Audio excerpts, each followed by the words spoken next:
দুদিনে central revenue sports and cultural board east zone sports মিটের আয়োজন করল আয়কর দপ্তর।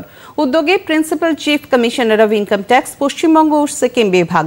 সল্টলেকে স্পোর্টস অথরিটি অব ইন্ডিয়ার মাঠে অনুষ্ঠানের সূচনা করেন কলকাতার chief commissioner of income tax Neeraj Kumar, joint commissioner Aditya Vikram সহ অন্যান্য আধিকারিকেরা। দৌড়, শটপাট, লং জাম্প সহ বিভিন্ন বিভাগে প্রায় 600 প্রতিযোগী অংশ নেন।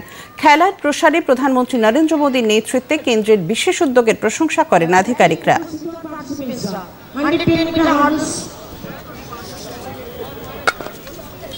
Tax Department Kolkata to be honored and has been honored by our sports में, फिटनेस में हमारे माननीय प्रधानमंत्री का भी लक्ष्य है फिटनेस का। तो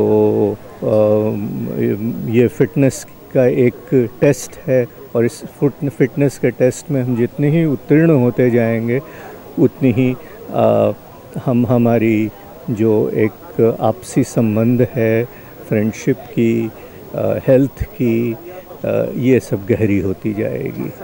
In this event, the 4 sub-zonal teams from Bihar and Jharkhand, West Bengal, Bhubaneswar, Odisha and Northeastern region have participated.